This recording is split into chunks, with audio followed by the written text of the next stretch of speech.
Hello everyone, praise the lord. ఈరోజు వీడియోలో Bible గ్రంథంలో నుంచి దేవుడు ప్రతి పరిస్థితిలో మనతో ఉంటారు అనే అంశం గురించి తెలుసుకుందాము.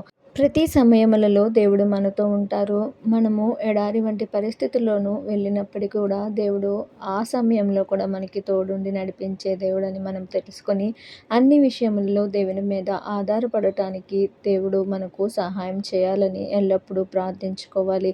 అదేవిధంగా మనము భయపడే సమయంలో దేవుడు మనకు తోడుగా ఉంటారు. భయపడకుము, నేను నీకు తోడుగా ఉంటాను, దిగులు పడకుము, నేను నిన్ను బలపరుస్తానని దేవుడు వాగ్దానం చేస్తున్నారు. కాబట్టి మనం ఏ విషయంలో కూడా భయపడకుండా దేవుని మీద ఆధారపడాలి. మూడవదిగా చూసినట్లయితే మనము ఒంటరిగా ఉన్నప్పుడు ఆయన మనకు తోడుండే దేవుడు. నిన్ను ఏమాత్రమును విడువను, నిన్ను ఎన్నడను ఎడబాయనని దేవుడు వాగ్దానం చేస్తున్నారు. కాబట్టి మనము అటువంటి ఒంటరి పరిస్థితిలో ఉన్నప్పుడు కూడా దేవుడు మనకు తోడుగా ఉంటారని నమ్మి ఎల్లప్పుడూ దేవుని మీద సహాయం కోరుకోవాలి.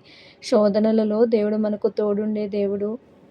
మనము భరింపలేని శ్రమ కంటే ఎక్కువ శ్రమను రానియనని దేవుడు వాగ్దానం చేస్తున్నారు. కాబట్టి శోధనలో మనము నిరాశ చెందకుండా దేవుడి వైపు చూడాలి. చీకటి వంటి లోయలలో దేవుడు మనకు తోడుండి నడిపించే దేవుడు. గడాంధకరపు లోయలు సంచరించినను ఏ అపాయముకు భయపడకుండా దేవుడు మనకు తోడుండి నడిపించే దేవుడు.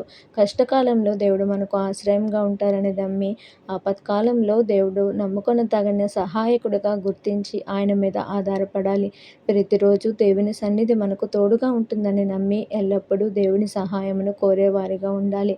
ఎటువంటి పరిస్థితి అయినా దేవుడు మనల్ని విడిచిపెట్టడని నమ్మి అన్ని పరిస్థితుల్లో దేవుని మీద ఆధారపడాలి. ఆ విధంగా దేవుని మీద ఆధారపడటానికి దేవుడు మనకు సహాయం చేయునుగాక.